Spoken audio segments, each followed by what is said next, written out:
é o Cristo e crendo tenham vida nele. Isso. E ele começa a mostrar as rejeições que Jesus sofreu e que provavelmente os leitores do Evangelho estão sofrendo. Então, no capítulo 1, ele diz no verso 11 e no verso 12, veio para os seus... E os seus não receberam? Os judeus não receberam. O Evangelho de João não é antissemita, tá, pastor? É importante deixar isso claro. Mas ele é anti-judaico no sentido da representação dos líderes. Para Natanael, no capítulo 1 ainda, ele diz: eis um verdadeiro israelita, não um verdadeiro judeu, em quem não há dolo. Então, ele não é antissemita, mas ele está contra a posição dos líderes judaicos que rejeitaram Cristo. Então, no 1 ele diz, veio para os seus não o aceitaram. Mas todos que o aceitaram, lhes deu o poder de serem feitos filhos de Deus, a saber, os que creem em seu nome, que não nasceram da carne, nem do sangue, mas da vontade. Uma vez que os seus o rejeitam no 1, onde é que Jesus realiza o primeiro milagre da sua vida, do seu ministério? Em Caná da Galileia. Galileia era considerada terra de gentil. E quando ele realiza, ele transforma a água no puro suco da vinha, tirado das talhas. As talhas eram usadas para purificação. Se era uma festa, eu imagino o judeu chegando e dizendo ao servo, cadê as talhas para eu me purificar? Não tem mais água, é longe buscar água. Mas o que aconteceu com a água? Jesus transformou a vida da água para o vinho, literalmente. Ou você entra para participar da festa, porque tradições humanas não salvam. Vou ficar fora da festa. Tem toda uma mensagem ali. No 3, Nicodemos, o representante do judaísmo, procura à noite e o nega. Não o aceita naquele momento. Não. Mas no 4, que é o nosso foco aqui, uma samaritana, uma mulher, o aceita à luz do dia. Imediatamente. Imediatamente. Agora, como ocorre a salvação através desse Cristo na vida dela? O capítulo 4, eu vou resumir, pastor. Ele começa especialmente a partir do versículo 7. Jesus para ali no verso 6, junto à fonte de Jacó. E no verso 7, Jesus diz, dá-me de beber.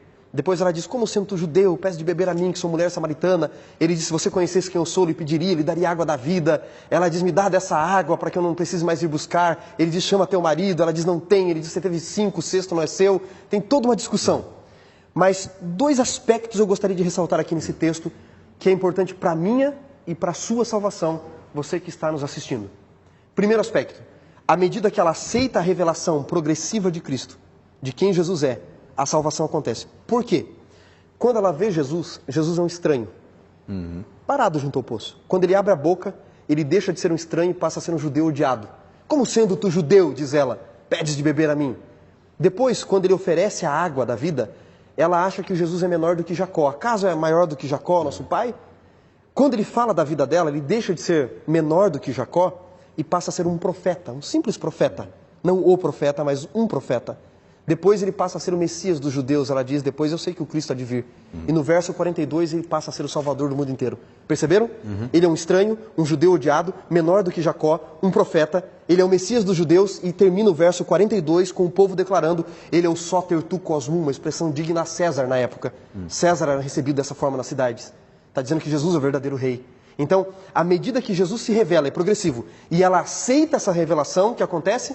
A salvação aparece ou ocorre na vida dela e de todo o povo. Por isso, conhecer do capítulo 17 é importante. Mas não é autossalvação, autoconhecimento, gnosticismo.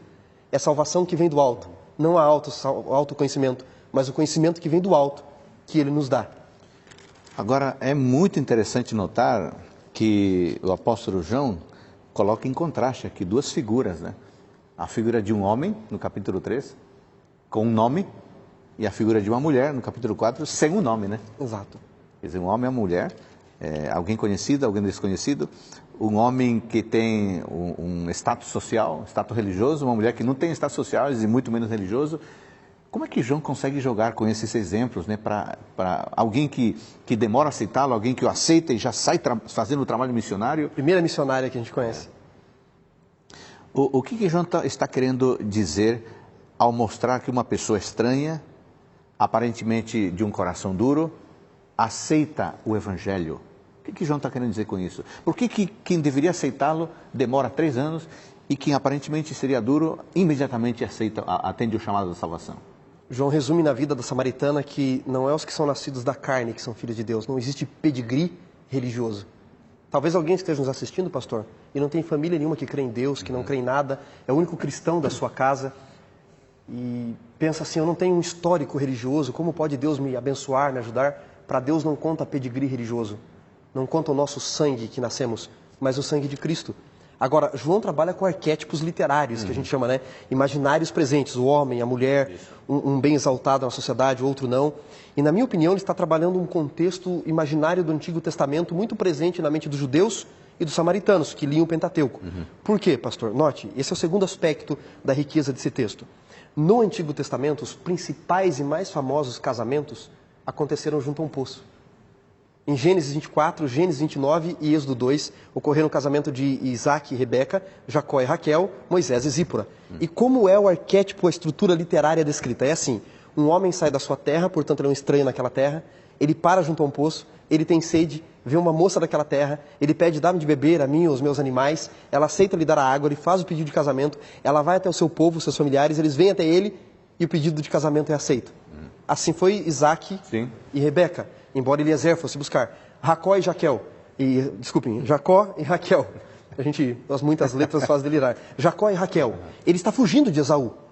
E ele é um estranho junto à terra, ele para junto a um poço, tem uma moça daquela terra, ele está com sede, ele pede a água, tem uma briga pela água, ela aceita lhe dar a água, ele faz o pedido de casamento, ela vai até seu povo, Labão vem até Jacó e é feito o pedido e aceita-se o casamento.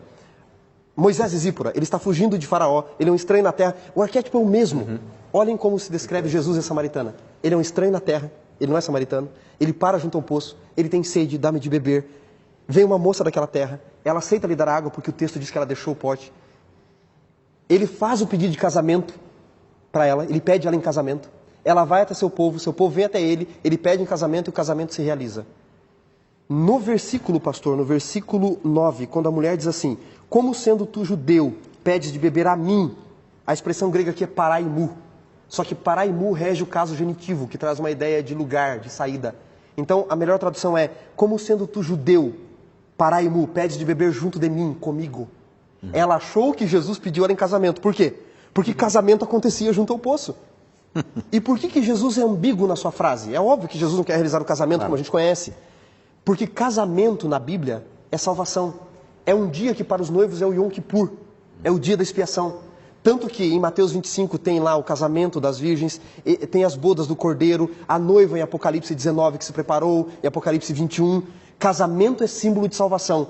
Então quando ele faz uma frase, ele constrói uma frase pedindo ela em casamento, ele está querendo realizar as bodas do Cordeiro, a salvação. E quando é que o casamento ocorre? Quando ela e todo o povo dizem, você é o verdadeiro Soter tu Cosmu, o verdadeiro Salvador do mundo. Ela entende que Jesus quer ficar com ela. E Jesus está querendo ficar o quê? Morando na vida dela, no coração dela e de todo aquele povo. Ele quer realizar as bodas do Cordeiro. E só mais um último detalhe nesse aspecto. Quando nós procuramos alguém para namorar, noivar ou casar, e o judeu também fazia, tinha que procurar o melhor. Dentro do nosso aspecto hoje, a gente procura o melhor. Jesus, quando vai realizar as bodas, o casamento do Cordeiro, quem ele procura? O pior.